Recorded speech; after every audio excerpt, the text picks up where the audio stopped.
Sometimes the kindest acts lead to the most extraordinary discoveries. When an old cowboy sees a beaten-down horse about to be put out of its misery, his heart won't let him walk away. Amos Rourke has seen better days. His ranch is falling apart, his savings nearly gone, and everyone tells him he's a fool for spending his last dollars on a worn-out horse named Dusty.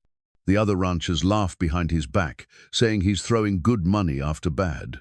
But Amos has always believed that every creature deserves a chance at dignity. What he doesn't know is that this tired old horse carries secrets from a forgotten war. Strange behaviors begin to surface. Dusty seems to know things no ordinary horse should know. He leads Amos to places that don't appear on any map, responds to commands from a different era, and shows an intelligence that defies explanation. The truth is more incredible than Amos could imagine. What secret was this legendary cavalry horse hiding that could change everything? Before we jump back in, tell us where you're tuning in from, and if this story touches you, make sure you're subscribed, because tomorrow I've saved something extra special for you. The morning sun cast long shadows across the weathered boards of the livestock auction yard in Clearwater Springs. Dust motes danced in the amber light filtering through the gaps in the barn walls, and the familiar symphony of cattle lowing, horses nickering, and men's voices haggling over prices filled the air. It was the kind of scene that had played out in countless western towns for generations, where fortunes were made and lost on the strength of a handshake and the keen eye for good stock.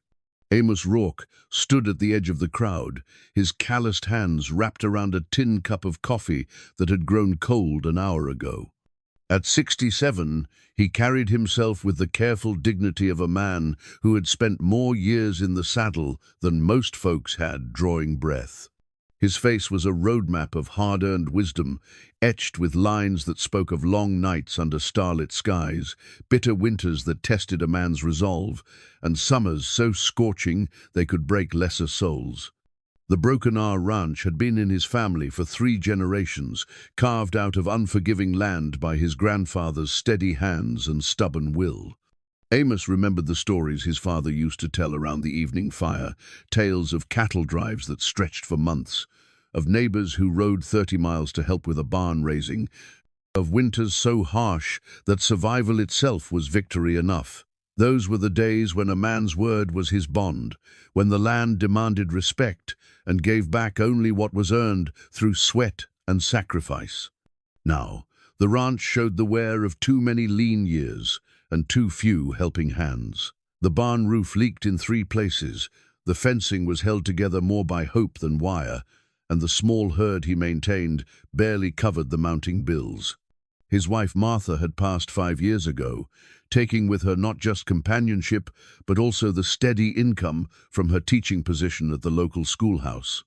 Their only son, Daniel, had headed east to pursue opportunities in the city, leaving behind well-intentioned promises to visit more often that grew more distant with each passing season. The auctioneer's voice cut through Amos's reverie as he began the livestock portion of the sale. "Now we're moving to the horses, folks. Some good working stock here, and some that might need a little extra attention." The euphemism wasn't lost on anyone present. The horses being brought out now were the ones destined for the slaughterhouse animals deemed too old, too broken, or too difficult to be worth the feed they would consume. Amos watched as a parade of tired horses was led through the ring. Each one told a story of service and decline, of years spent carrying riders across countless miles, pulling plows through stubborn earth, or working cattle under the burning sun. Their heads hung low, their ribs showed through dull coats, and their eyes held the resignation of creatures who sensed their fate. Then Dusty appeared. The horse was led into the ring by Jake Morrison, a livestock dealer known more for his sharp practices than his compassion. Even from a distance, Amos could see that this animal had once been something special. Despite the prominent ribs, the overgrown hooves, and the matted mane, there was something in the way the horse carried himself that spoke of nobility. His coat, though dulled by neglect, showed hints of the rich chestnut color that must have gleamed like polished copper in better days. "This here's a gelding, about 18, maybe 20 years old," Morrison called out, jerking unnecessarily hard on the lead rope. "Been used for ranch work, but he's getting too slow for earning his keep. Starting bid is $50, going straight to processing, if nobody wants him for anything else." The crowd's attention was already moving to other lots. $50 for an old horse heading to slaughter was $50 more than most were willing to spend. Amos found himself studying the animal more closely, noting details that others missed. The horse's legs, though thin, were clean and straight. His back showed no signs of swaying despite his age. Most telling of all were his eyes, dark and intelligent, alert despite the circumstances. Something about those eyes reminded Amos of another horse, one from his childhood. His grandfather's favorite mount had been a chestnut gelding named Thunder, an animal so responsive to his rider's wishes that neighbors swore the two could read each other's minds. Thunder had lived to be 28, spending his final years in comfortable retirement in the home pasture, treated with the respect due a faithful partner. "Going once at $50, the auctioneer called out, his voice already taking on the perfunctory tone reserved for the dregs of the sale. Amos felt something stir in his chest, part memory, part instinct, part simple human decency. He knew what $50 meant to his current financial situation. It represented a week's worth of groceries, or a small repair to the barn roof, or a dozen other necessities that his dwindling resources could barely cover. Martha would have given him one of her looks, the kind that said she loved his generous heart, but worried about his practical sense. Yet as he watched the horse standing quietly in the ring, head held with quiet dignity despite his circumstances, Amos couldn't shake the feeling that some things mattered more than money. His grandfather had always said that the measure of a man wasn't found in what he accumulated, but in what he was willing to sacrifice for what was right. "Going twice, $50, Amos called out, his voice carrying clearly across the yard. Heads turned in his direction, some with surprise, others with barely concealed amusement. He heard Tommy Fletcher, a younger rancher who ran cattle on the land adjacent to the Broken R, mutter something to his companion about old fools and their bleeding hearts. The comment stung more than Amos cared to admit, partly because it echoed his own doubts about the wisdom of his impulse. The auctioneer looked around, hopefully for another bid, but the moment stretched, long and silent. "Sold to Amos Rourke for $50. As Amos made his way to the payment table, he caught fragments of conversation from the other ranchers. The words, "waste of money," "sentimental old fool," and "throwing good money after bad," reached his ears. He kept his expression neutral, but inside, the seeds of doubt began to sprout. Perhaps they were right.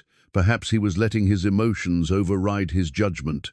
But when he approached the holding area to collect his purchase, those doubts began to fade. The horse, Dusty, as Morrison had called him, looked directly at Amos with those intelligent dark eyes. There was no fear there, no resignation. Instead, Amos saw something that looked remarkably like recognition, as if the animal understood that his circumstances had just changed for the better. "You sure about this, Amos?" Morrison asked, as he handed over the lead rope. "I mean, I appreciate the business, but this old boy's best days are long behind him. Might be kinder to let nature take its course." Amos took the rope gently, noting how the horse immediately relaxed at his touch. "Sometimes the best days aren't behind us at all, Jake. Sometimes they're just waiting to be discovered." The drive back to the Broken R gave Amos time to second-guess his decision at least a dozen times. Dusty rode quietly in the trailer, occasionally nickering softly, as if to reassure his new owner that all was well. The sound was somehow comforting, a reminder that despite the financial strain this purchase represented, he had done something that felt fundamentally right. The ranch looked even more run down than usual as Amos pulled into the yard. The contrast between his diminished circumstances and the leap of faith he had just taken wasn't lost on him.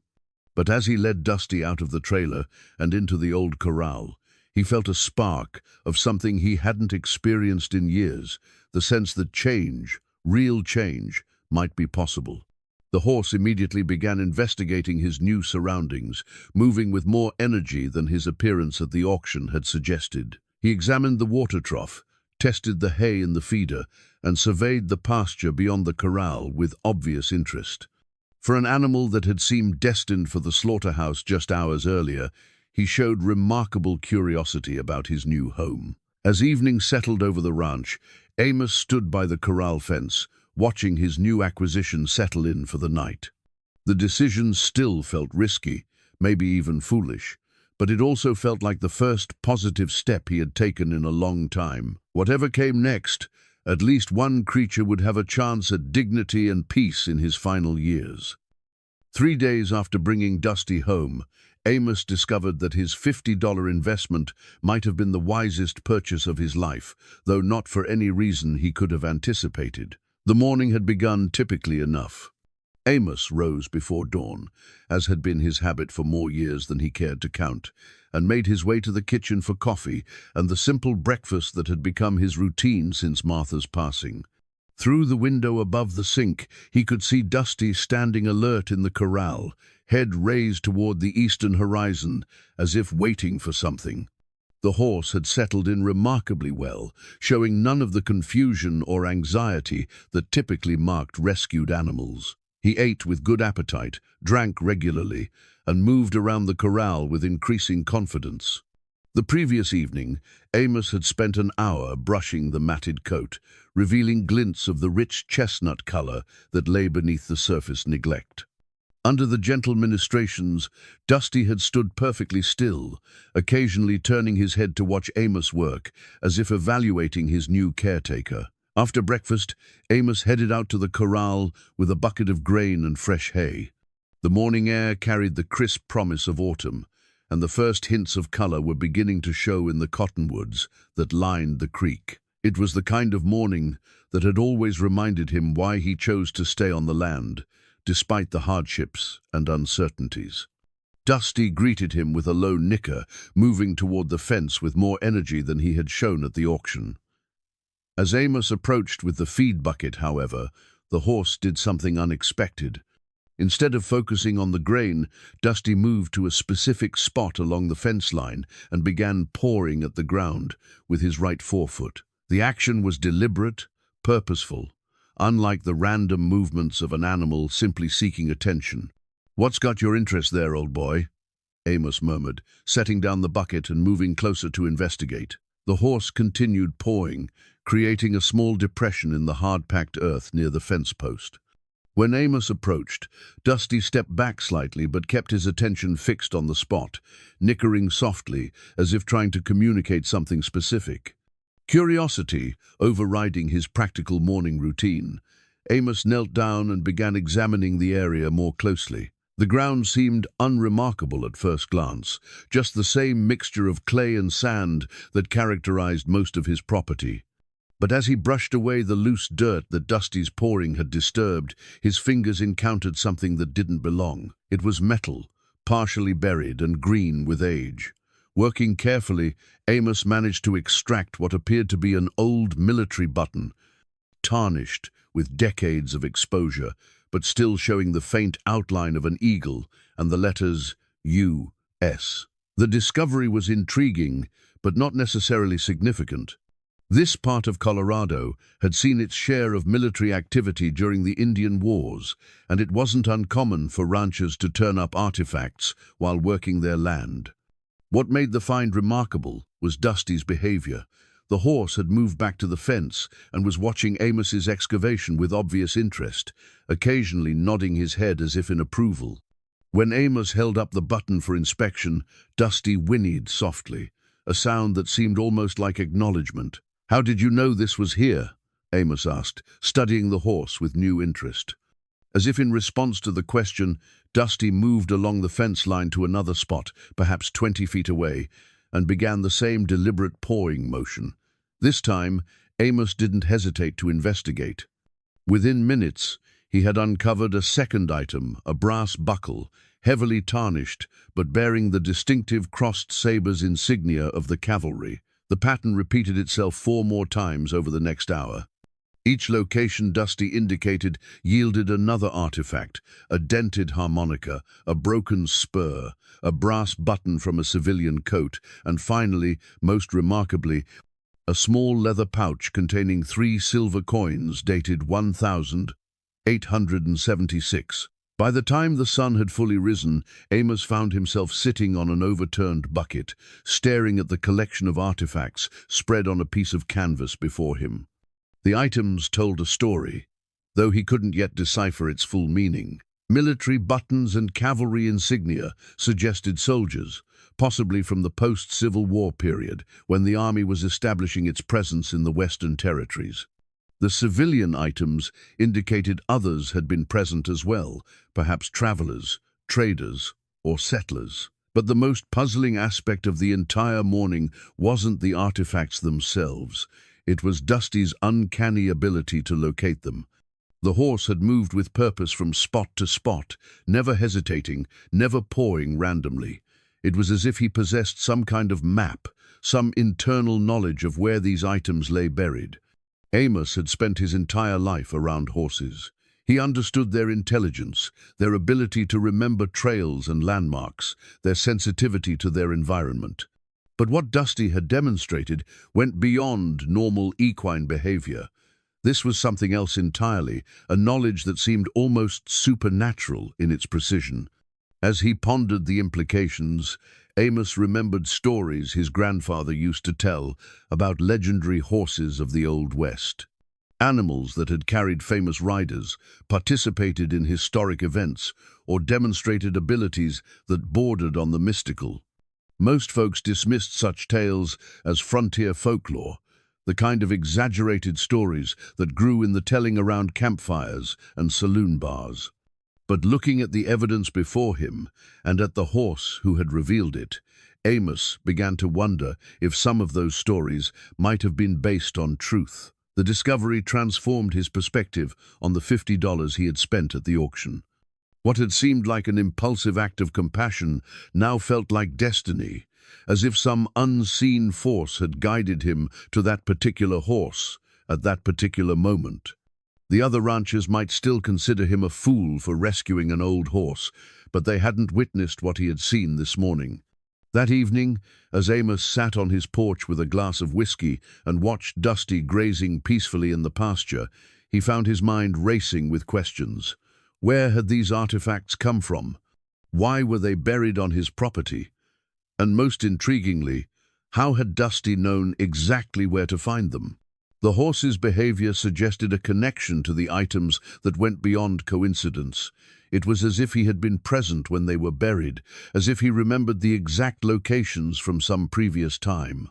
But that would mean Dusty was far older than his appearance suggested, older than any horse could reasonably be expected to live. As impossible as it seemed, Amos couldn't shake the feeling that his $50 purchase had brought him more than just a rescued animal. He had acquired a living piece of history, a keeper of secrets that might hold the key to mysteries he was only beginning to understand. The artifacts lay carefully arranged on his kitchen table, each one a tangible link to a past that suddenly seemed less distant than it had that morning. Tomorrow, he decided, he would begin researching their origins. But tonight, he would sit with his whiskey and contemplate the remarkable turn his life had taken, thanks to an old horse who apparently knew more about his property than he did. The next morning brought a visitor that Amos hadn't expected and wasn't sure he wanted. Tommy Fletcher's pickup truck rumbled into the yard just after sunrise, kicking up a cloud of dust that settled over everything like a reminder of how dry the season had been. Tommy was a good neighbor. In the traditional sense, he'd help with a barn raising or lend a hand during calving season, but he also had opinions about everything and wasn't shy about sharing them. "Morning, Amos," Tommy called out as he climbed down from his truck. At 35, he carried himself with the confidence of a man who had inherited good land and made it better, someone who measured success in head of cattle and acres under cultivation. His ranch, the Double Bar F, sprawled across some of the best grazing land in the valley, and Tommy never let anyone forget it. Tommy. Amos nodded, setting down the coffee cup he had been nursing on the porch. "What brings you out this early?" "Heard you made an interesting purchase at the auction yesterday," Tommy said, his gaze moving toward the corral where Dusty stood, watching the conversation with alert interest. "Folks are talking." Amos felt his jaw tighten slightly. In small ranching communities, news traveled faster than wildfire, and it was usually about as welcome when it concerned your personal business. Folks always find something to talk about. Tommy walked over to the corral fence and studied Dusty with the critical eye of someone who had been evaluating livestock since he could walk. The horse returned his gaze steadily, showing neither fear nor submission. If anything, Dusty seemed to be conducting his own assessment of the visitor. "He's in worse shape than I heard," Tommy observed. "Ribs showing, coat's dull. Looks like he hasn't had proper care in months. You sure you didn't just throw $50 away?" "Time will tell," Amos replied evenly, though something in his tone must have warned Tommy to tread carefully. "Look, I'm not trying to give you grief," Tommy continued, apparently missing the warning. "It's just that word gets around when one of our neighbors makes a purchase that doesn't make much business sense. People start wondering if maybe it's time to think about retiring, maybe consider selling to someone who could put the land to better use." The words hit Amos like a physical blow. He had suspected that some of the younger ranchers viewed his operation as a relic of the past, but he hadn't realized the sentiment had crystallized into actual conversations about his future. The idea that his moment of compassion at the auction might be seen as evidence of declining judgment was both insulting and alarming. "My land isn't for sale," Amos said quietly, but with finality that left no room for argument. "I'm just saying, if you ever change your mind, I know some folks who might be interested in making a fair offer. Good land shouldn't go to waste." After Tommy left, Amos found himself standing alone in the yard, feeling older than his 67 years. The implication had been clear enough. The other ranchers saw him as a failing operation, a man whose best days were behind him. The purchase of Dusty hadn't been seen as an act of kindness. It had been viewed as evidence of poor judgment, another sign that he was losing his grip on reality. The conversation troubled him more than he cared to admit, partly because it echoed his own doubts about the decision. $50 was significant money for him right now, and he had spent it on an old horse with no practical value. From a purely business standpoint, Tommy and the others were probably right. But as he walked back toward the corral, Dusty approached the fence and extended his nose toward Amos's outstretched hand. The gesture was gentle, almost consoling, as if the horse somehow understood his owner's troubled thoughts. The touch was warm and reassuring, a reminder that some decisions couldn't be measured in dollars and cents. "What do you think, old boy?" Amos murmured, stroking the horse's neck. "Are they right? Am I just a foolish old man who doesn't know when to quit?" Dusty's response was to move toward the same spot where he had found the first military button the previous day. But instead of pawing at the ground, he simply stood there, head lowered, as if paying respects at a grave. The posture was so deliberate, so human in its solemnity, that Amos felt a chill run down his spine. That afternoon, Amos drove into town with the artifacts carefully wrapped in an old towel on the passenger seat of his truck. Clearwater Springs wasn't much more than a wide spot in the road, but it boasted a library housed in a converted railroad depot and staffed by Mrs. Eleanor Whitman, a retired schoolteacher who had made local history her personal mission. Eleanor examined the artifacts with the reverence of someone handling religious relics. She was a small, precise woman in her 70s, with silver hair pulled back in a neat bun and reading glasses that she wore on a chain around her neck. Her knowledge of local history was encyclopedic, accumulated over decades of collecting stories, documents, and artifacts from the area's pioneer days. "These are definitely military," she confirmed, studying the buttons and buckle through a magnifying glass. "The style dates them to the 1870s, probably the Indian Wars period. We had several cavalry units pass through this area during that time." "Any particular unit you can identify?" Amos asked, trying to keep his voice casual. Eleanor picked up the buckle and examined it more closely. The crossed sabers indicate cavalry, but without additional markings, it's difficult to be certain. However, she paused, setting down the magnifying glass and moving to a filing cabinet that dominated one corner of the small library. There is one possibility that comes to mind. She returned with a manila folder thick with documents and newspaper clippings. Have you ever heard of Captain Marcus Thornfield? Amos shook his head, though the name stirred something in his memory, like the echo of an old story half remembered. Thornfield commanded a cavalry detachment that was stationed briefly in this area in 1876, Eleanor explained, spreading out photocopied documents on the table between them. They were part of the campaign against the Northern Cheyenne, but Thornfield's unit was involved in something else as well, something that never made it into the official records. She showed him a faded newspaper clipping from the Denver Post, dated October 15, 1876. The headline read, "Cavalry Unit Missing After Patrol, Gold Shipment Unaccounted For." According to this article, Thornfield and 12 men were escorting a gold shipment from the mining camps to the railroad depot in Colorado Springs. They never arrived. The unit was found 3 weeks later, or what was left of them. Most had died in what appeared to be an Indian attack, but Thornfield and 2 others were never found. Neither was the gold.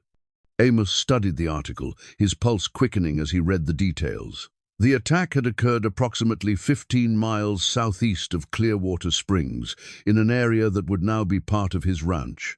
The official report blamed Cheyenne raiders, but there had always been rumors that the story was more complicated than it appeared. There were whispers, Eleanor continued, lowering her voice as if sharing a confidence.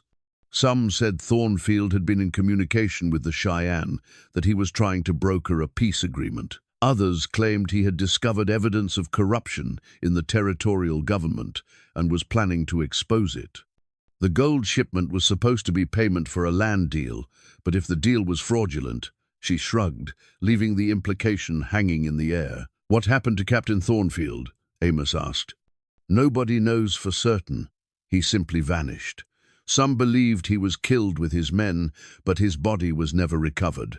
Others thought he might have escaped, either wounded or captured. There were occasional sightings over the years, a man matching his description seen in various frontier towns, but nothing was ever confirmed. Eleanor returned the documents to the folder, then studied Amos with curious eyes. May I ask where you found these artifacts? Amos hesitated, unsure how much he wanted to reveal. The story of Dusty's uncanny ability to locate buried objects would sound fantastical at best, delusional at worst. On my property, I was doing some fence repair and turned them up with a shovel. It wasn't entirely a lie, though it omitted the most remarkable part of the truth. Eleanor nodded thoughtfully. Your land would have been right in the area where Thornfield's unit was ambushed. It's entirely possible that some of the missing soldiers made it that far before. She didn't finish the sentence, but her meaning was clear. As Amos drove home, his mind raced with the implications of what he had learned. The artifacts weren't random relics, they were connected to a specific historical event, a mystery that had remained unsolved for nearly 150 years. And somehow, impossibly, Dusty had known exactly where to find them. The horse was waiting at the corral fence when Amos pulled into the yard, as if he had been anticipating his owner's return. In the fading light of evening, with his newly brushed coat gleaming and his head held high, Dusty looked less like a rescue animal and more like the magnificent creature he must have been in his prime. What do you know about Captain Thornfield? Amos asked quietly, approaching the fence. Dusty's ears pricked forward at the name, and for a moment Amos could have sworn he saw recognition in those intelligent dark eyes. The revelation about Captain Thornfield haunted Amos through a restless night. He found himself lying in the darkness, staring at the ceiling and trying to piece together a puzzle that seemed to grow more complex with each new piece of information. By the time dawn broke, he had reached a decision that would have seemed impossible just a week earlier. He was going to saddle Dusty and see what other secrets the horse might reveal. The old tack room hadn't been used much since Martha's passing. She had been the rider in the family during their later years, taking her mare out on gentle trail rides through the foothills, while Amos focused on the practical demands of running cattle. Now, as he searched through the dust-covered equipment, he found a saddle that might fit Dusty's back and a bridle that appeared to be in reasonable condition. Dusty accepted the tack with the patience of a horse long accustomed to being saddled, standing perfectly still while Amos worked. There was something almost ceremonial in the way the horse positioned himself, as if he understood the significance of this moment. When Amos tightened the cinch, Dusty turned his head briefly to watch, then faced forward again with an air of readiness that was unmistakable. Mounting was more challenging than Amos had anticipated. His knees protested the movement, and his balance wasn't what it had been in younger years. But once he settled into the saddle, muscle memory took over. The feeling of being horseback again, after months of ground-bound work, was like stepping back into a familiar room after a long absence. Dusty stood quietly, waiting for direction. Amos gathered the reins and applied gentle pressure with his legs, expecting the horse to move forward tentatively, perhaps showing the stiffness and uncertainty that might be expected from an animal that had been neglected for so long. Instead, Dusty stepped off, with the fluid grace of a horse in his prime. His gait was smooth and confident, his response to Amos's cues immediate and precise. Within moments, they were moving across the pasture at an easy walk that felt as natural as breathing. "Well, I'll be," Amos murmured, marveling at the transformation. The broken-down auction horse had disappeared, replaced by an animal that moved with purpose and dignity. It was as if the simple act of being under saddle had awakened something in Dusty, restored him to his true nature. They rode toward the eastern boundary of the ranch, where the land rose into gentle hills covered with scrub, oak, and juniper. Amos had intended to guide their route, but as they moved away from the buildings, he found himself simply following Dusty's choices. The horse seemed to know exactly where he wanted to go. The path Dusty chose led them up a rocky draw that Amos had explored countless times over the years. It was good country for hunting deer and elk, with hidden springs that attracted wildlife and vantage points that offered commanding views of the surrounding terrain. But today, Dusty bypassed all the familiar landmarks, following instead what appeared to be an ancient game trail that wound deeper into the hills. After an hour of steady climbing, they emerged onto a broad mesa that Amos had never seen before, despite having lived on this land for decades. The discovery was unsettling. How could there be parts of his own property that remained unknown to him? But as he looked around, he realized that the mesa was positioned in such a way that it was invisible from below, hidden by the configuration of surrounding ridges. Dusty moved to the center of the mesa and stopped, his attention focused on a particular spot where the grass grew shorter and the underlying rock was visible in patches. Amos dismounted and found himself standing in what appeared to be the remains of an old campsite. The evidence was subtle but unmistakable to someone who had spent his life reading the land. Depressions where tents had been pitched, a ring of stones that had once contained cooking fires, areas where the grass grew differently because the soil beneath had been disturbed. But it was more than just an old campsite. As Amos walked the perimeter, he began to recognize the layout of a military encampment. The positioning of the tent sites, the location of the fire rings, the clear sight lines in all directions, everything suggested this had been a cavalry camp, temporary but well organized. Dusty had moved to the eastern edge of the mesa and was standing with his head raised, looking out over the valley below. When Amos joined him, he could see why this location had been chosen. The view commanded the entire approach from the east, the direction from which any threat would most likely come. It was a perfect defensive position, but also an excellent place to watch for signals or movements in the distance. "This is where Thornfield's unit was camped," Amos said aloud, though he was speaking more to himself than to the horse. "Before the ambush, before everything went wrong." Dusty's ears flicked back at the mention of Thornfield's name, and he began moving again, this time toward the southern edge of the mesa. Here, a narrow trail led down into a canyon that Amos had never explored.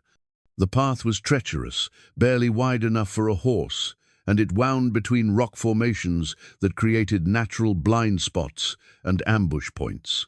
As they descended, Amos began to understand the tactical situation that Thornfield had faced. The mesa was an excellent observation post, but it was also a trap. There was only one practical way up and down, and an enemy force could easily bottle up anyone camping above. If Thornfield had been betrayed, if someone had revealed the location of his camp, his unit would have found themselves in an impossible position. The canyon opened onto a wider valley, and here Dusty's behavior changed dramatically. The horse began showing signs of distress, dancing sideways, tossing his head, and generally acting as if he were experiencing painful memories. Amos had seen similar behavior in horses that had been traumatized, animals that would become agitated when returning to a place where something terrible had happened. "Easy, boy," Amos said softly, leaning forward to stroke the horse's neck. "It's all right. Whatever happened here, it's long over." But even as he spoke the words, Amos felt a chill that had nothing to do with the mountain air. The valley felt wrong somehow, heavy with the weight of old violence. Scattered among the rocks were what looked like bleached bones, too old and weathered to identify with certainty, but suggestive nonetheless. Dusty moved carefully through the valley, picking his way around certain areas, as if avoiding invisible obstacles. His route seemed random at first, but gradually Amos began to see the pattern. The horse was following what might have been a retreat route, the path that survivors might have taken while trying to escape an overwhelming attack. The trail led to a narrow cleft in the western wall of the valley, barely visible unless you knew exactly where to look. Dusty approached the opening with obvious reluctance, stopping several times as if fighting an internal battle between memory and instinct. The cleft was just wide enough for a horse and rider, carved by centuries of water erosion into a natural corridor through solid rock. As they entered the passage, Amos felt the temperature drop noticeably. The walls rose high above them, blocking out most of the sky and creating an atmosphere of isolation that was both protective and ominous. Halfway through the passage, Dusty stopped completely and refused to move forward. His ears were laid back, his muscles tense with anxiety, and despite Amos's gentle encouragement, he would not take another step. Something about this place had triggered memories too powerful to overcome. Amos dismounted and examined the ground more carefully. Here, sheltered from the elements by the overhanging rock walls, the evidence of the past was better preserved. He found more bones, definitely human this time, along with scraps of military equipment that had somehow survived the decades. A rusted saber blade, broken off at the hilt. Brass buttons green with corrosion, fragments of leather that might have been part of a saddle or harness. The story was becoming clearer. Thornfield's unit had been ambushed in the valley, and the survivors had tried to escape through this narrow passage. Some had made it this far before being overwhelmed by their pursuers. Others had perhaps died from their wounds, unable to continue the desperate retreat. But the most significant discovery was yet to come. At the narrowest point of the passage, where the rock walls almost touched overhead, Amos found something that made his heart race with excitement and dread. Carved into the stone, barely visible after nearly 150 years of weathering, were the letters M.T. and below them 1,876. Marcus Thornfield had been here. The missing cavalry captain had made it this far in his flight from the ambush, long enough to leave his mark on the stone. Whether he had survived beyond this point was still unknown, but at least now there was proof that he had escaped the initial attack. Dusty had calmed somewhat during Amos's investigation, but he remained reluctant to proceed further into the passage. Respecting the horse's instincts, Amos remounted and they retreated back to the valley, taking a different route home that avoided the most emotionally charged areas. The ride back to the ranch was contemplative, both man and horse lost in their own thoughts. Amos found himself grappling with the implications of what they had discovered. The evidence was mounting that Dusty possessed knowledge that no ordinary horse could have. The alternative explanations, coincidence, luck, or keen animal instincts were becoming harder to accept with each new revelation. As they approached the ranch buildings in the gathering dusk, Amos made a decision that would have seemed impossible just days earlier. Tomorrow, he would return to the passage and explore what lay beyond. If Marcus Thornfield had survived long enough to carve his initials in the stone, there might be more evidence of what had happened to him. And if the rumors were true about a missing gold shipment, there might be something even more significant waiting to be discovered. But tonight, as he unsaddled Dusty and watched the horse roll contentedly in the dust of the corral, Amos allowed himself to marvel at the extraordinary turn his life had taken.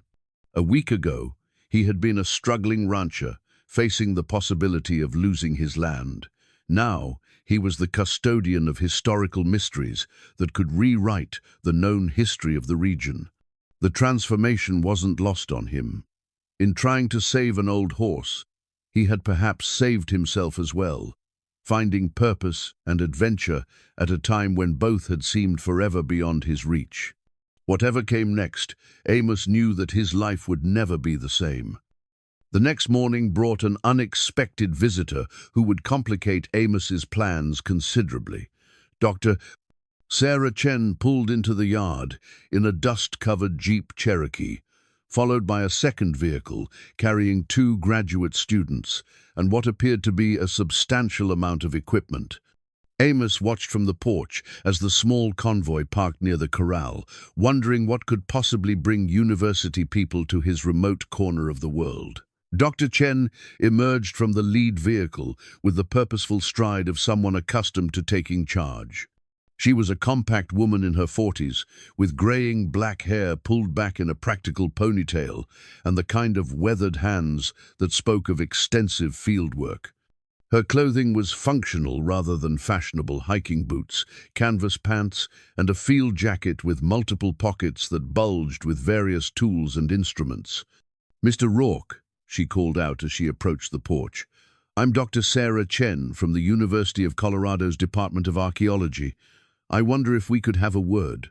Amos set down his coffee cup and studied the woman with growing unease. The timing of her arrival, so soon after his discovery of the artifacts, seemed more than coincidental.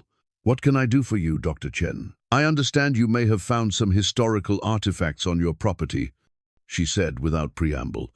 "Military items from the 1870s, possibly related to Captain Marcus Thornfield's missing cavalry unit." The directness of her statement caught Amos off guard. He had shared the details of his discovery only with Eleanor Whitman at the library, and he had trusted her discretion. Apparently, that trust had been misplaced. "Eleanor called me yesterday evening," Dr. Chen continued, as if reading his thoughts. "She was excited about your finds and thought they might be of interest to our department. We've been researching the Thornfield incident for several years, and any new evidence could be extremely valuable."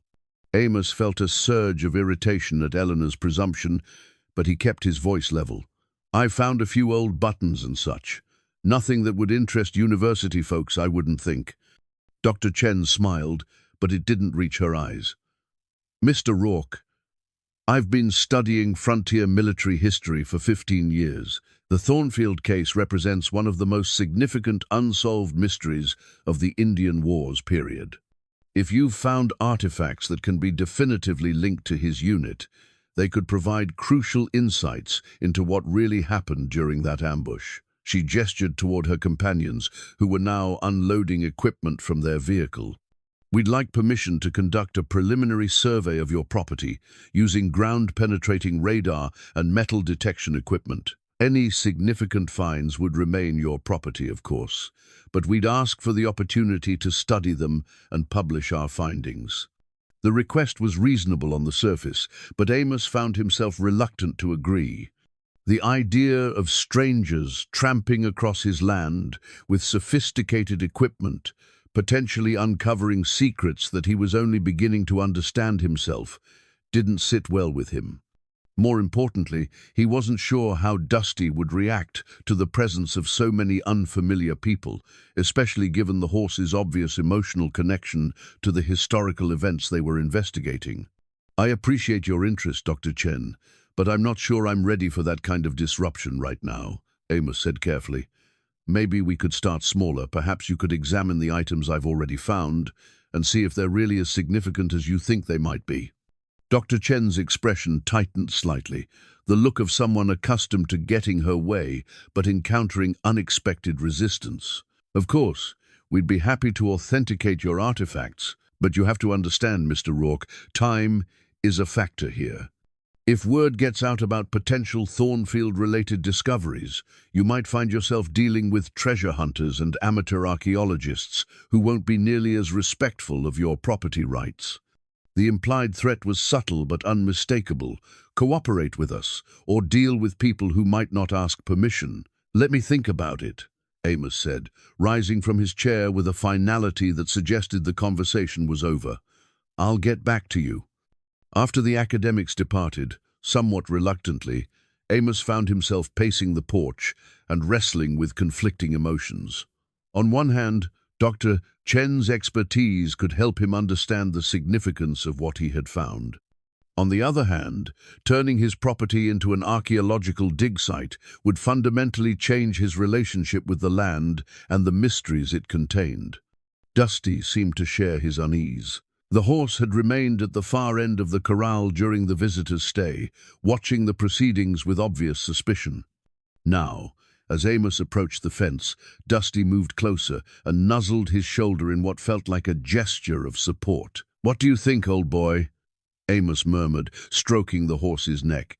"Can we trust them with our secrets?" Dusty's response was to move toward the gate of the corral, clearly indicating his desire to go out.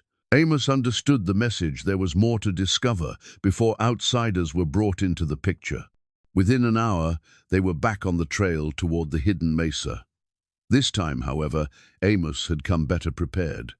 His saddlebags contained a digital camera, a concession to modern technology that Martha had insisted upon years earlier, a small hand shovel, and canvas bags for collecting any artifacts they might find.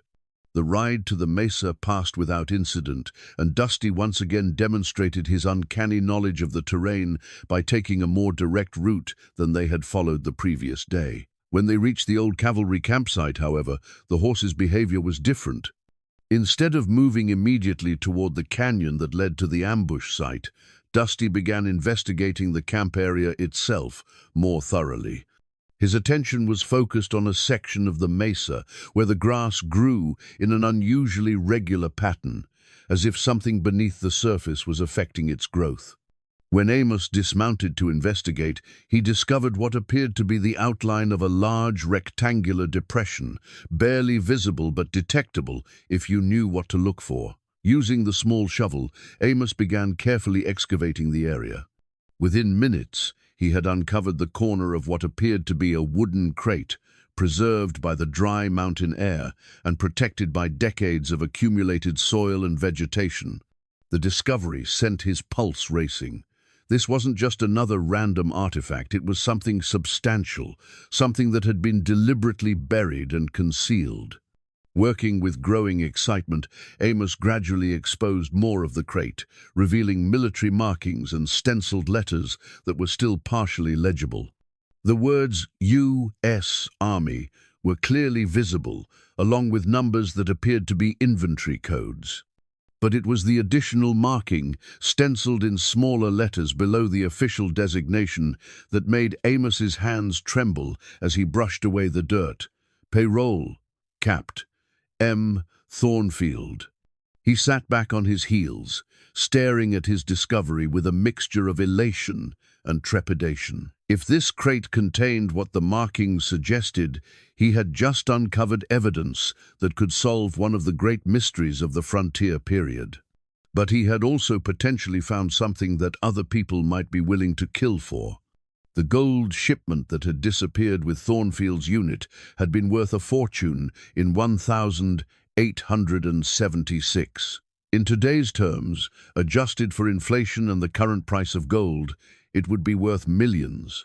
The implications were staggering, and suddenly Dr. Chen's urgency about securing the site took on a more ominous significance.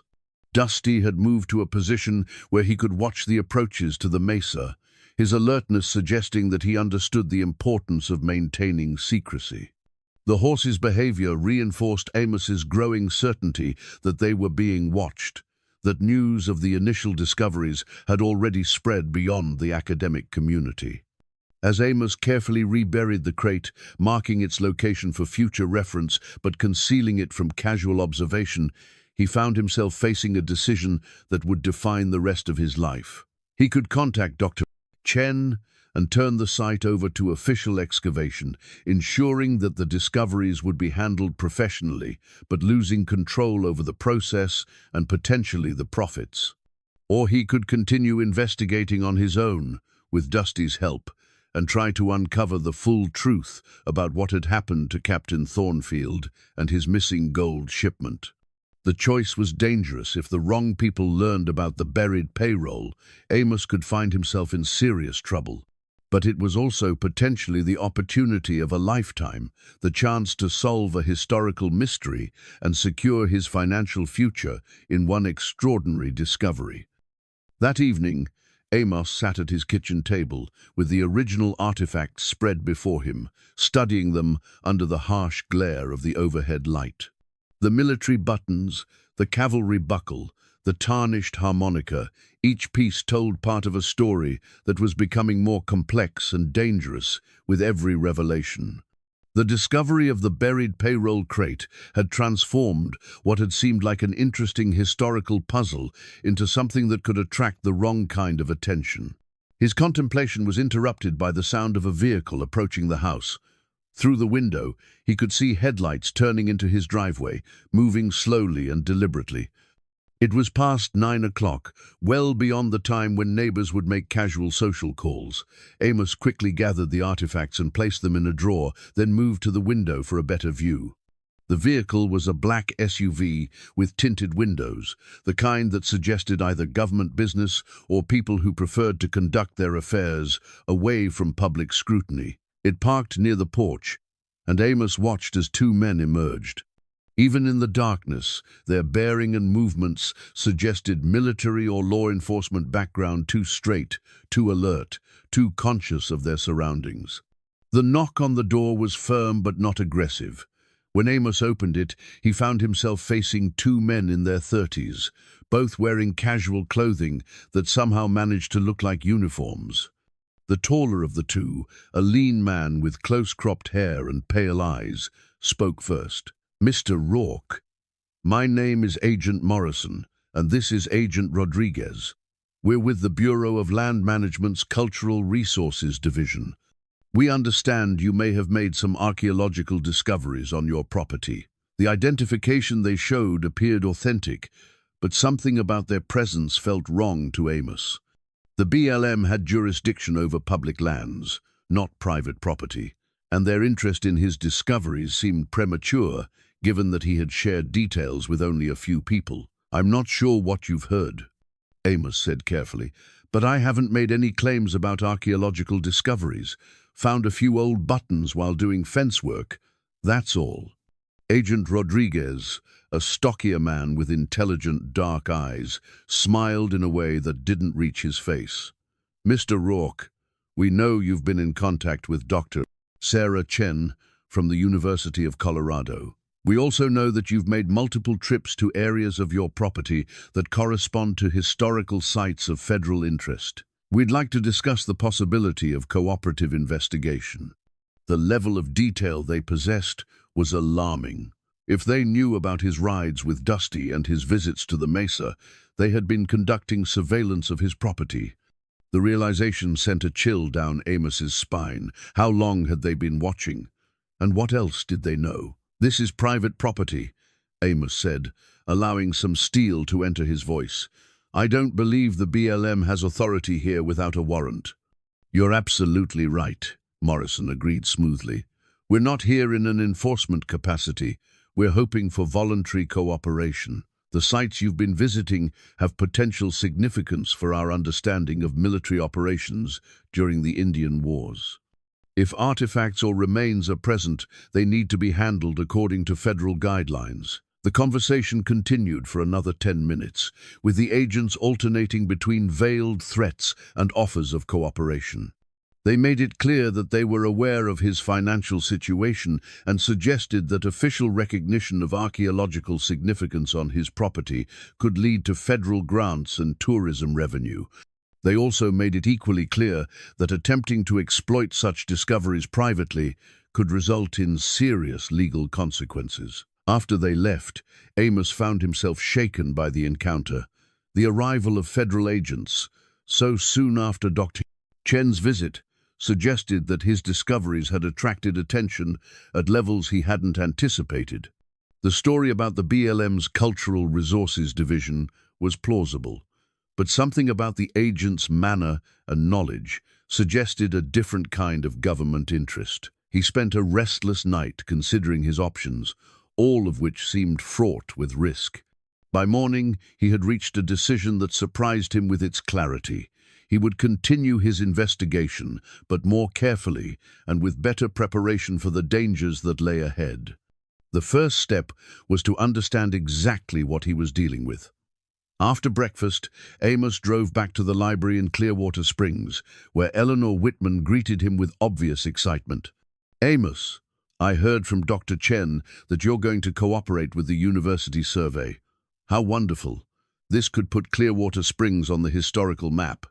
"Actually, Eleanor, I haven't made any commitments yet," Amos said, noting how quickly news traveled in small communities. "But I do need to learn more about what might be out there. Do you have any information about the gold shipment that disappeared with Thornfield's unit?" Eleanor's eyes lit up with the enthusiasm of a researcher presented with her favorite subject. "Oh my, yes. That's one of the most intriguing aspects of the whole story." She moved to her filing cabinet and withdrew a different folder, this one even thicker than the first. "The official records are frustratingly vague," she explained, spreading documents across the table. "The shipment was described as payroll and operational funds, but the amount was never specified. However, I've found some interesting correspondence in the territorial governor's papers that suggests it was much more than routine military pay." She showed him a letter dated September 1876, written by Governor Edward McCook to the Secretary of War. The language was formal and circumspect, but it clearly referred to a significant financial loss and concerns about maintaining territorial stability in the wake of Thornfield's disappearance. Reading between the lines, Eleanor continued, "It appears that the gold was intended as payment for a major land acquisition, possibly the purchase of mineral rights from local tribes or the funding of a railroad construction project. The amount involved would have been substantial, possibly hundreds of thousands of dollars in 1876 currency." Amos did quick mental calculations. Hundreds of thousands of dollars in 1876 gold would be worth several $1 million today, possibly more depending on the current precious metals market. The stakes were enormous, large enough to explain the sudden interest from federal agents and university researchers. "There's something else," Eleanor said, lowering her voice conspiratorially. "I've been doing some research since you brought me those artifacts yesterday. Captain Thornfield wasn't just any cavalry officer. He was the son of a prominent Boston banking family, and he had connections to some very powerful people in Washington. His disappearance caused quite a stir at the highest levels of government." She showed him a newspaper clipping from the Washington Post, dated November 1876, with the headline, "Senator Demands Investigation into Missing Cavalry Officer." The article mentioned Thornfield's family connections and suggested that his disappearance might have been connected to territorial corruption rather than Indian raids. There were rumors, Eleanor continued, that Thornfield had discovered evidence of fraud in territorial land dealings. Some people believed he was killed not by Indians, but by men who wanted to prevent him from exposing their crimes. If that's true, then the missing gold might have been hidden rather than stolen. The pieces of the puzzle were falling into place, creating a picture that was both clearer and more complex than Amos had imagined. Thornfield hadn't been just another cavalry officer killed in an Indian raid. He had been a threat to powerful interests, and his disappearance had been part of a larger conspiracy that reached into the highest levels of territorial government. As Amos drove home, he found himself looking in his rear-view mirror more often than usual, checking for signs of surveillance. The black SUV was nowhere to be seen, but he couldn't shake the feeling that he was being watched. The discovery of the payroll crate had changed everything, transforming him from a curious rancher into a potential target for people who would stop at nothing to claim the lost treasure. Back at the ranch, Dusty was waiting at the corral fence, his attention focused on the eastern hills, as if he were watching for something. When Amos approached, the horse moved restlessly, pawing the ground and nickering softly. His agitation was obvious, and it matched Amos's own growing sense that events were moving beyond his control. That evening, as he sat on the porch with a glass of whiskey and watched the sunset paint the mountains in shades of gold and crimson, Amos made his final decision. Tomorrow, he and Dusty would return to the mesa one more time. If the payroll crate contained what he suspected, he would have to decide whether to reveal its location or find a way to claim it himself. Either choice would change his life forever, but doing nothing was no longer an option. The dawn air was crisp with the promise of winter as Amos saddled Dusty for what he suspected might be their most important ride together. The horse seemed to sense the gravity of the moment, standing perfectly still while Amos secured the saddlebags that now contained additional tools, a proper spade, heavy-duty canvas bags, and even a small crowbar he had found in the barn. As they rode toward the mesa, Amos found himself studying Dusty with new awareness. The horse's knowledge of the terrain, his emotional reactions to specific locations, his uncanny ability to locate buried artifacts, all of it pointed to a connection with the historical events that went far beyond coincidence or animal instinct. But the full implications of that connection were about to become clear in a way that would shake Amos's understanding of reality itself. The hidden mesa was empty and peaceful in the morning light, showing no signs that federal agents or university researchers had found it during the night. Dusty moved immediately to the location where they had discovered the buried crate, but his behavior was different today. Instead of the focused purposefulness he had shown previously, the horse seemed hesitant, almost reluctant to approach the site. Amos dismounted and began the careful process of excavating the payroll crate. The work was harder than he had anticipated. The container was larger than his initial probing had suggested, and it was buried deeper than he had realized. As he dug, sweat began to bead on his forehead, despite the cool morning air. After nearly an hour of steady work, Amos had exposed enough of the crate to attempt opening it. The wood was solid but weathered, and the metal clasps were corroded with age. Using the crowbar as a lever, he managed to force open the lid with a creaking protest that echoed across the silent mesa. The contents took his breath away. The crate was filled with leather pouches, each one heavy with gold coins. But these weren't just the standard military payroll he had expected to find. Mixed among the pouches were items that seemed far more valuable and significant: ornate jewelry, silver artifacts that appeared to be of Native American origin, and documents wrapped in oiled leather to protect them from moisture. With trembling hands, Amos extracted one of the document bundles and carefully unwrapped it. The papers inside were a mixture of official military correspondence, personal letters, and what appeared to be legal documents. As he began reading, the true scope of Captain Thornfield's mission became clear.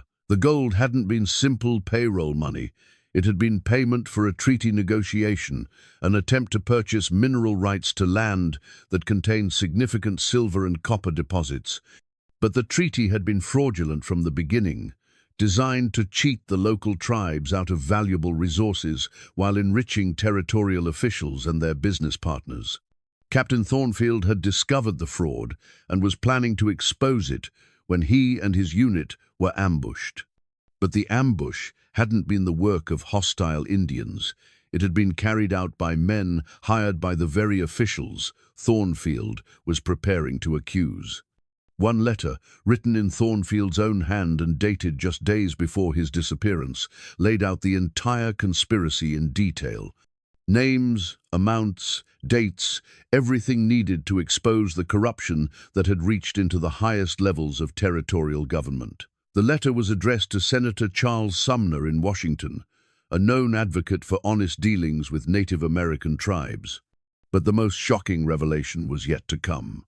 As Amos continued reading through the documents, he found a detailed account of the ambush itself, written in a different hand but signed by Captain Thornfield. The document described how the attack had been carried out by a group of gunmen disguised as Indians, how most of his men had been killed in the initial assault, and how he and 2 survivors had managed to escape with the evidence and the gold. The account went on to describe their flight through the mountains, the death of one companion from his wounds, and finally, Thornfield's decision to hide the treasure and evidence rather than risk them falling into the wrong hands. He had planned to return for them once he had safely delivered his report to authorities in Washington, but Marcus Thornfield had never made it to Washington. According to his own account, he had been mortally wounded during the final escape attempt and had only enough strength left to hide the crate and write this final testament before succumbing to his injuries. The implications hit Amos like a physical blow. If Thornfield had died here on the mesa, his body might still be buried somewhere nearby. But more importantly, the captain's final written words contained information that could still expose the descendants and successors of the men who had murdered him and his soldiers. As Amos sat back on his heels, trying to process the magnitude of what he had discovered, Dusty moved closer and nudged his shoulder with obvious urgency. The horse was staring intently toward the eastern edge of the mesa, his ears pricked forward and his body tense with alertness. Following Dusty's gaze, Amos saw what had captured the horse's attention. A dust cloud was rising from the valley below, indicating approaching riders. From the size of the cloud, there were several of them, and they were moving at considerable speed directly toward the hidden mesa. Amos's mind raced as he considered his options. The approaching riders could be the federal agents, Dr. Chen's archaeological team, or someone else entirely. Regardless of their identity, he wasn't ready to share his discovery with anyone until he had time to fully understand its implications and decide on the best course of action. Working with desperate efficiency, Amos rewrapped the most important documents and stuffed them into his saddlebags. He selected several of the heaviest gold pouches and added them to his gear, then carefully reburied the rest of the crate's contents. The job wasn't perfect, but it would conceal the treasure from casual observation. As he worked, however, Dusty's behavior was becoming increasingly agitated. The horse was now moving in tight circles, tossing his head and whinnying softly. His distress seemed out of proportion to the approaching riders, suggesting that something else was troubling him. It was then that Amos made the connection that would change everything he thought he knew about his companion. Dusty's knowledge of the terrain, his emotional reactions to the historical sites, his ability to locate buried artifacts, all of it could be explained if the horse had been present during the original events. Not as a descendant or a somehow mystically connected animal, but as an actual witness to Captain Thornfield's final days. The realization was impossible to accept rationally, but it explained everything that had puzzled Amos about the horse's behavior. Dusty hadn't simply inherited knowledge or instincts. He had been there when Thornfield's unit was ambushed, when the survivors fled through the mountains, when the treasure was buried on the mesa. But that would mean Dusty was nearly 150 years old, an impossibility that challenged every assumption about the natural world. Yet as Amos looked into the horse's intelligent dark eyes, he saw not just awareness but recognition, the look of a creature who had been waiting a very long time for someone to understand the truth he carried. The sound of approaching hoofbeats interrupted his revelation. The riders were closer now, and from their positioning and movement they were clearly converging on the mesa from multiple directions. This wasn't a casual visit or an academic expedition. It was a coordinated operation, designed to prevent escape. "Time to go, old friend," Amos whispered, swinging into the saddle with more haste than grace. Dusty needed no encouragement. The horse sprang into motion with a vitality that belied his apparent age, carrying Amos toward the narrow trail that led down from the mesa. But as they reached the edge of the escarpment, Amos could see riders emerging from the canyon below, cutting off their primary escape route. They were trapped on the mesa, with armed men closing in from all sides. The lost treasure of Captain Thornfield had finally been found, but Amos was beginning to understand that some secrets were buried for very good reasons, and that disturbing them could have deadly consequences. Dusty stood at the edge of the mesa, his sides heaving from the urgent ascent, but his attention was focused entirely on the approaching riders below. Amos counted at least 6 men, all mounted on fresh horses and moving with the coordinated precision of a military unit. They had positioned themselves to block every obvious escape route, demonstrating a knowledge of the terrain that suggested careful reconnaissance. "Easy, boy," Amos murmured, though he wasn't sure if he was trying to calm the horse or himself. His hands shook slightly as he adjusted his grip on the reins, the weight of the gold and documents in his saddlebags, a constant reminder of the stakes involved. The closest rider was now near enough for Amos to make out details. The man wore civilian clothing, but his bearing and equipment suggested military or law enforcement background. More troubling was the rifle he carried across his saddle, a modern weapon that looked distinctly out of place in what should have been an academic or regulatory investigation. Dusty backed away from the edge of the mesa, but instead of showing fear or panic, the horse seemed to be thinking, evaluating their options with the kind of tactical awareness that Amos had never seen in an animal before. The realization that his companion might indeed be the same horse that had carried Captain Thornfield through these mountains nearly 150 years ago no longer seemed impossible. It was the only explanation that made sense of everything they had experienced together. "You remember this, don't you?"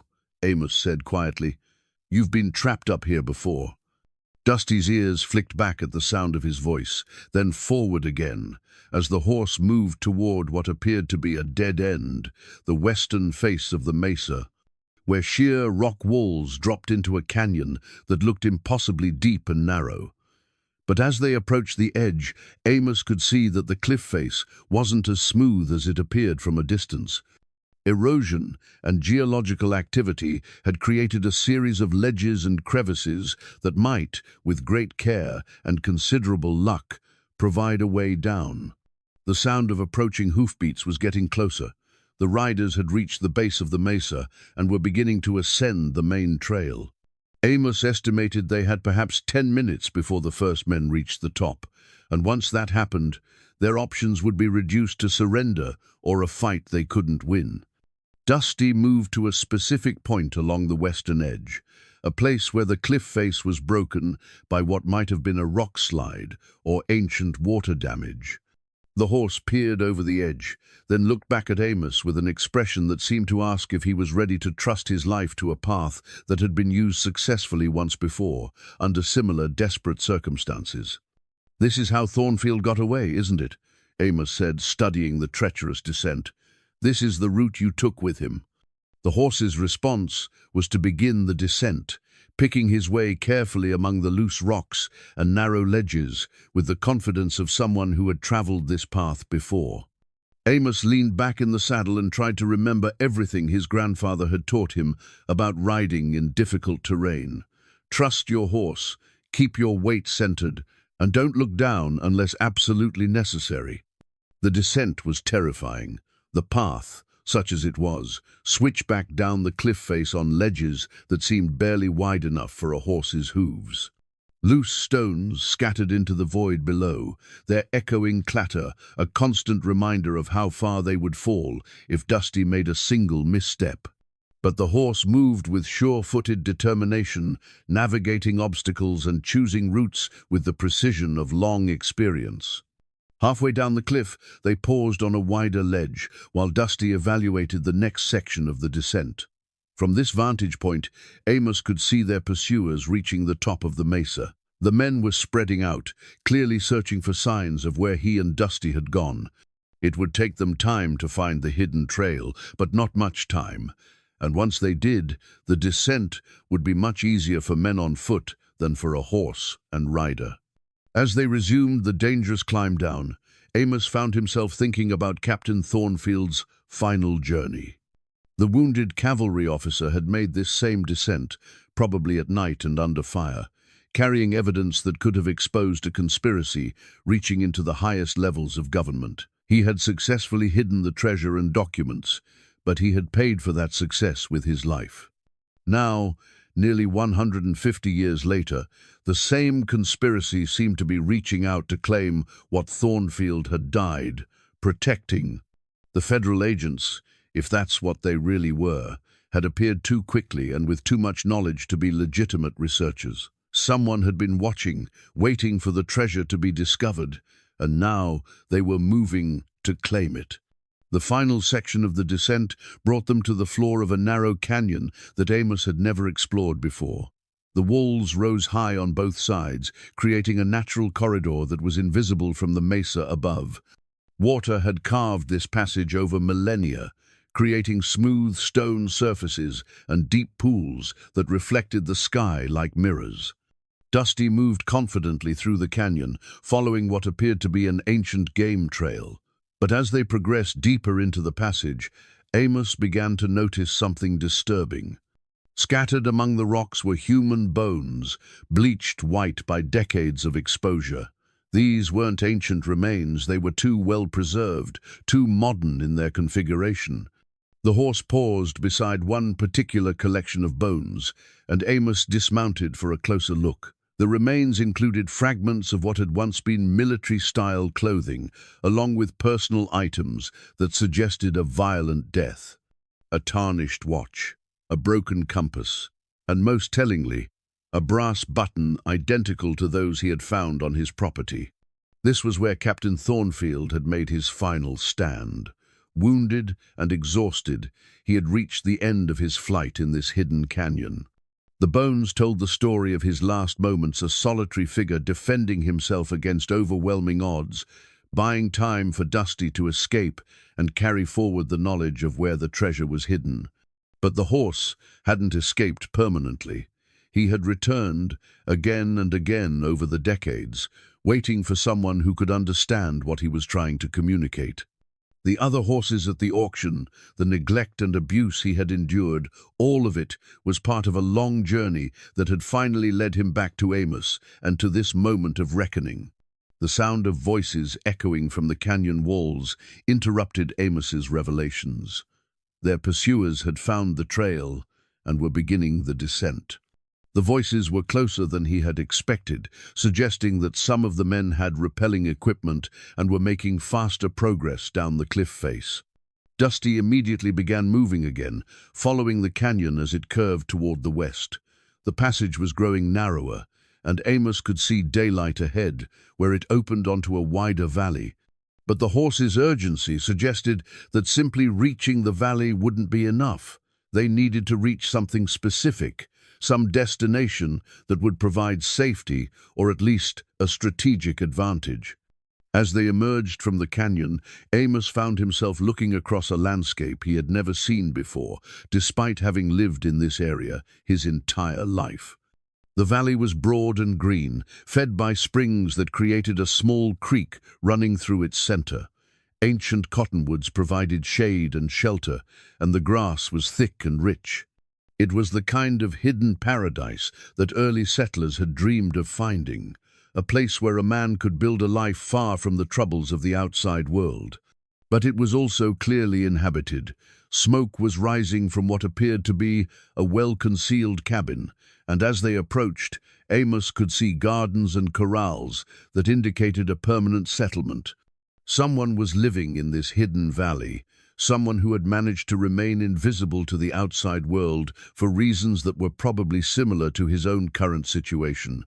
Dusty moved toward the cabin with obvious familiarity, nickering softly as if announcing their arrival. The door opened, and a figure emerged that made Amos question his sanity once again. The man was elderly, probably in his 80s, but he carried himself with the straight-back dignity of a career military officer. His hair was white, his face weathered by decades of sun and wind, but his eyes were sharp and alert. He wore simple ranch clothes, but there was something about his bearing that suggested this was no ordinary hermit. "I've been expecting you," the man said, his voice carrying the authority of someone accustomed to command. "I'm Daniel Thornfield. I believe you've been traveling with an old friend of mine." The pieces of the puzzle finally clicked into place. This was Captain Thornfield's descendant, possibly his son, and he had been living in this hidden valley, protecting the family secrets and waiting for the day when the treasure would finally be discovered. The federal agents, the university researchers, the entire conspiracy, it all suddenly made sense, but there was no time for explanations.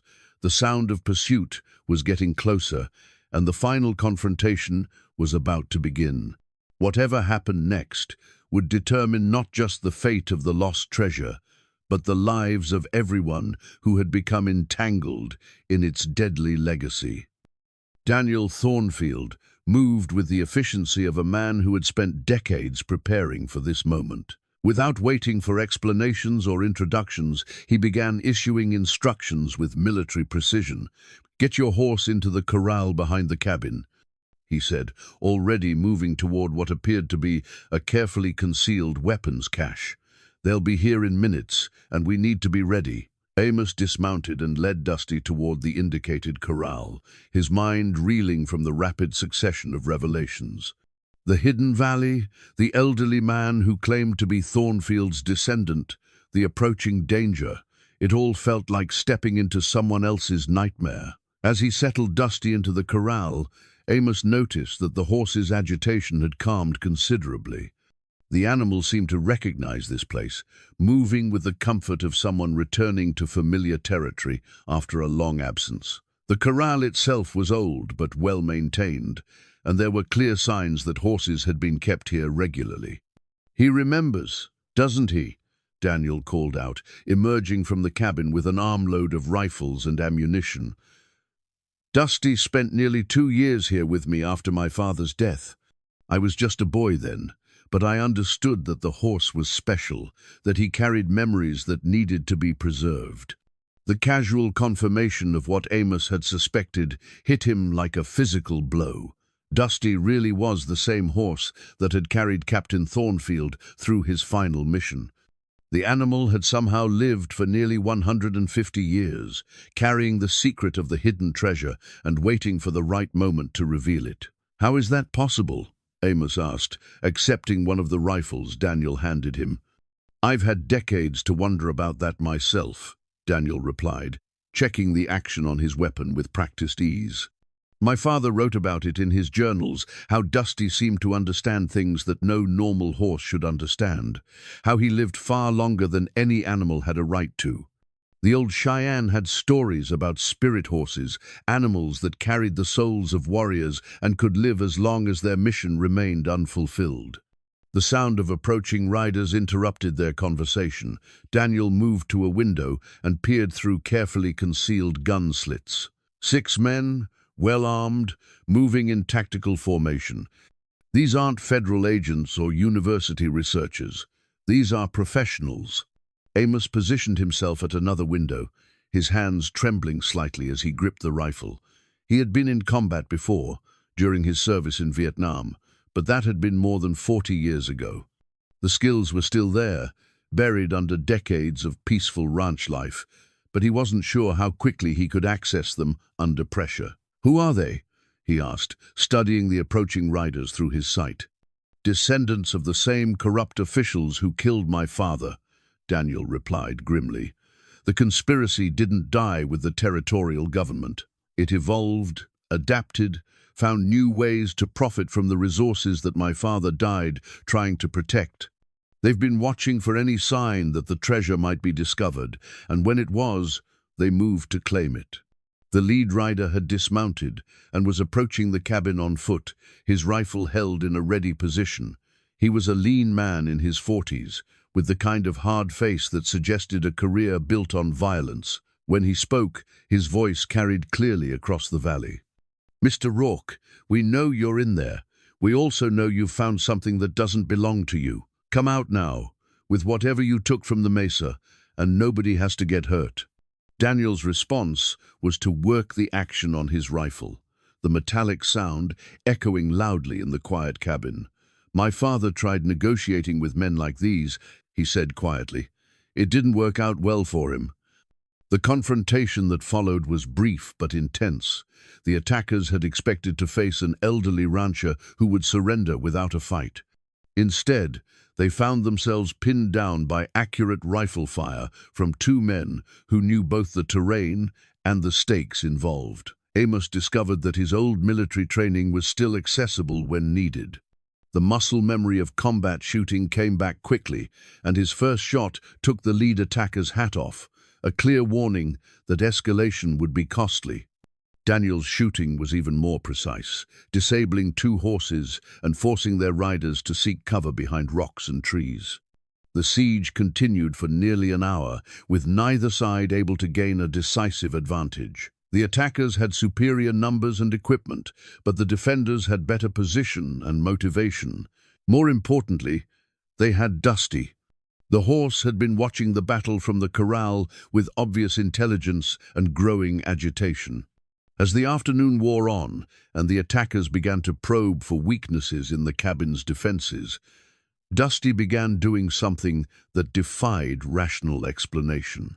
The horse started moving around the corral in a specific pattern, creating what looked like signals or messages in the dust with his hooves. At first, Amos dismissed it as nervous behavior, but Daniel was paying attention. "He's trying to tell us something," the old man said, studying Dusty's movements carefully. "My father wrote about this, how Dusty could communicate tactical information, almost like he had been trained for military reconnaissance."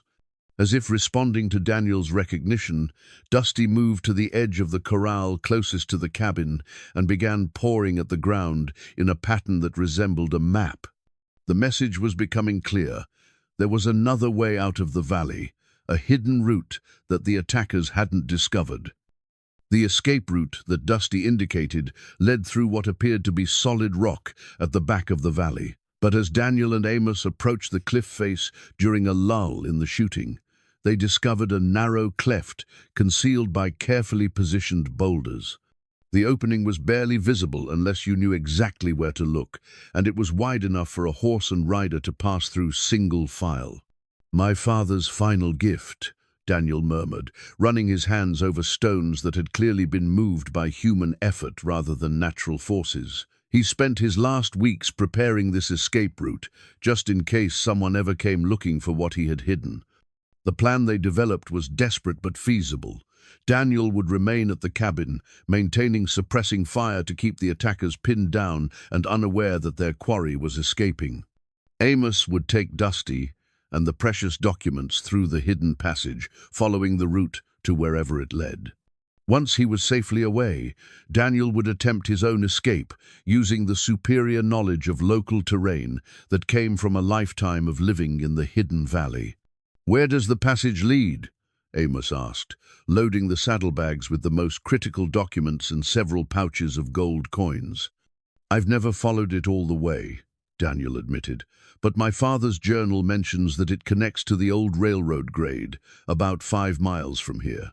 If you can reach that, you'll be able to get back to civilization and decide what to do with what you found. The sound of renewed gunfire interrupted their planning. The attackers were probing the cabin's defenses again, testing for weaknesses or signs that their quarry might be running low on ammunition. Daniel moved back to his shooting position, while Amos led Dusty toward the concealed passage. The horse entered the narrow cleft without hesitation, as if he had been through it many times before. The passage was dark and confining, barely wide enough for Dusty's shoulders, but it led steadily upward through the rock. Amos had to duck low in the saddle to avoid overhanging stones, and more than once he wondered if they would become trapped if the passage narrowed further. But after what felt like hours of claustrophobic travel, they emerged onto a high plateau that offered commanding views of the surrounding country. Amos could see the hidden valley behind them, where gunfire still echoed from the ongoing siege. To the east, he could make out the railroad grade that Daniel had mentioned, a straight line cut through the mountainous terrain by 19th-century engineering. Dusty moved across the plateau with confidence, following what appeared to be another ancient trail. The horse seemed to know exactly where he was going, and Amos found himself trusting that knowledge completely. Whatever Dusty's true nature, supernatural, legendary, or simply impossibly long-lived, his understanding of this landscape was perfect. The descent to the railroad grade was less treacherous than their earlier escape from the mesa, but it was still challenging terrain that required careful navigation. As they rode, Amos found himself reflecting on the extraordinary journey that had begun with a simple act of compassion at a livestock auction. In trying to save an old horse from slaughter, he had uncovered one of the great unsolved mysteries of the American West and become entangled in a conspiracy that reached across nearly 150 years of history. The documents in his saddlebags contained evidence that could expose corruption and murder, reaching into the highest levels of territorial government. The gold, while valuable, was secondary to the historical significance of Captain Thornfield's final testimony. But more importantly, both the treasure and the evidence represented justice, long delayed the chance to finally hold accountable those who had profited from the captain's murder. When they reached the old railroad grade, Amos paused to look back toward the hidden valley. The sound of gunfire had stopped, and he could only hope that Daniel had managed his own escape successfully. The old man had risked everything to help a stranger, motivated by loyalty to his father's memory and a desire to see justice finally served. Dusty began moving along the railroad grade with renewed energy, as if sensing that their destination was near. The abandoned railway had been built during the mining boom of the 1880s, designed to carry precious metals from the mountain camps to the outside world. Now it was slowly being reclaimed by nature, but the roadbed still provided an excellent route through terrain that would otherwise be impassable. As they traveled, Amos began to formulate a plan for what to do with the treasure and documents he carried. Simply turning everything over to federal authorities seemed naive, given that some of those authorities might be connected to the same interests that had killed Captain Thornfield. But keeping the treasure for himself felt wrong, both morally and practically. He was neither equipped nor inclined to spend his remaining years looking over his shoulder for treasure hunters and criminals. The answer, when it came to him, was elegant in its simplicity. Eleanor Whitman at the library had the expertise to authenticate the documents and the connections to ensure they reached legitimate historians and researchers. The treasure itself could be donated to establish a historical foundation, ensuring that Captain Thornfield's story was finally told and that future research into territorial corruption would be properly funded. As the sun began to set behind the mountains, painting the sky in shades of gold and crimson that reminded Amos of the treasure he carried, he and Dusty finally reached the point where the old railroad grade intersected with a modern county road. The sight of asphalt and power lines was jarring after their journey through landscapes that had remained unchanged since the 19th century. A few hours later, they arrived back at the Broken R Ranch. The familiar buildings looked different somehow, touched by the knowledge of all that had happened since they had left that morning. Amos unsaddled Dusty and turned him into the corral, watching as the horse rolled contentedly in the dust, looking once again like nothing more than an elderly animal enjoying a simple pleasure. But as Amos walked toward the house, carrying the saddlebags that contained treasures worth millions of dollars and documents that could rewrite frontier history, he knew that his life had been transformed forever. The struggling rancher who had bought an old horse out of pity was gone, replaced by the keeper of secrets that had waited nearly 150 years to be revealed.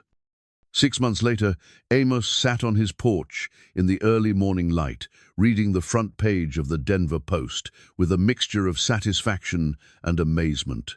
The headline read, "Lost Treasure Reveals 19th Century Conspiracy.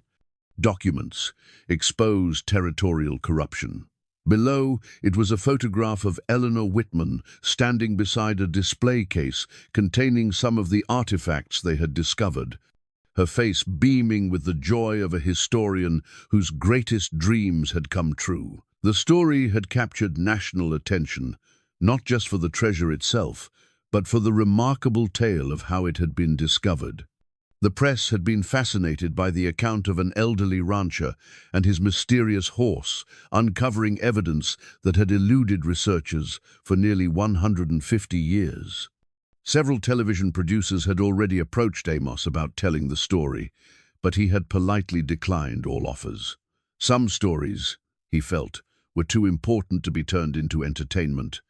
The establishment of the Thornfield Foundation had proceeded smoothly, with the recovered gold providing initial funding for research into territorial period corruption and Native American land rights.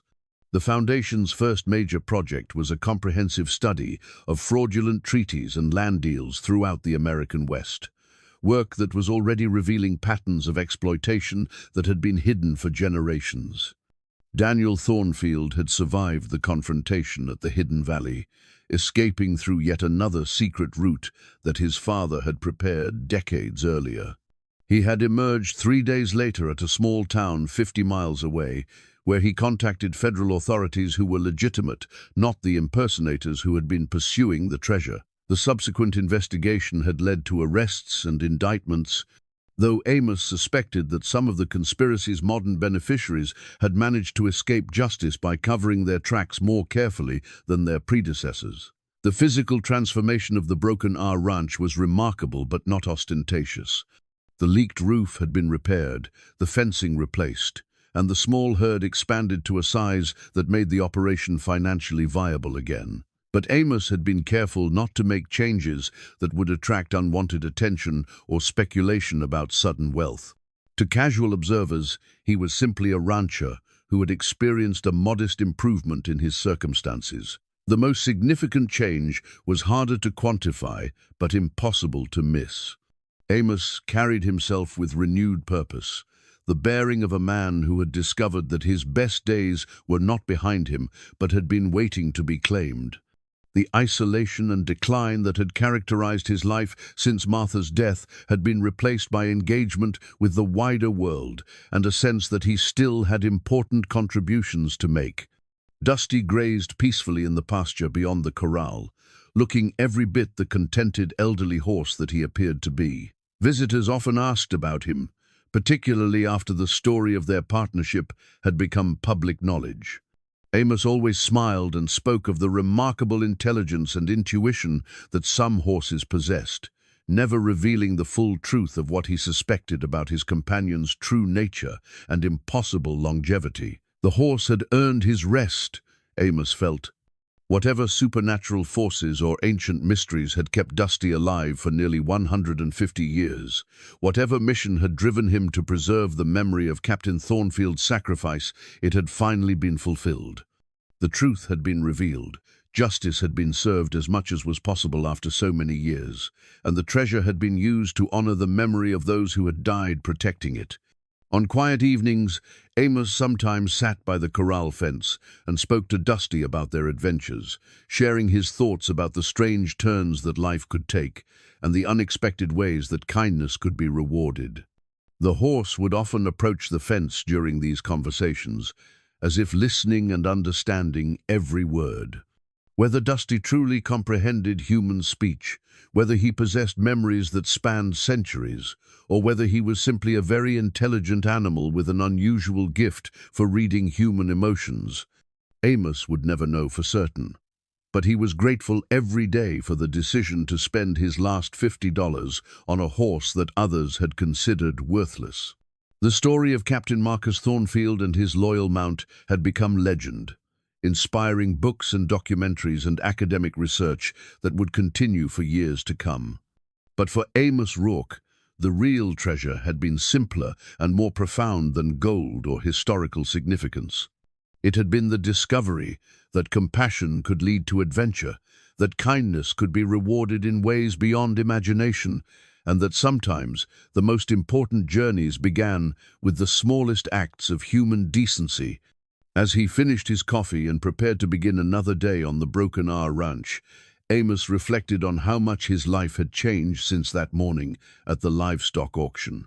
The struggling rancher who had feared losing his land was now the custodian of one of the most significant historical discoveries of the modern era. The lonely widower who had faced an uncertain future was now connected to researchers and historians around the world, all working together to uncover and preserve the truth about America's frontier past. But most importantly, the man who had thought his best days were behind him had learned that life could surprise you at any age, that purpose and adventure could be found in the most unexpected places, and that sometimes salvation came in forms you would never think to expect, like a worn-out horse with secrets that had been waiting nearly 150 years to be shared with someone wise enough to listen. The sun climbed higher over the Colorado mountains, painting the ranch in golden light that reminded Amos of treasure and legend and the enduring power of stories that deserved to be told. In the distance, Dusty raised his head from grazing and looked toward the house, as if sensing his owner's reflective mood and offering silent companionship across the years they had shared together. It had been, Amos thought with deep satisfaction, a very good investment indeed.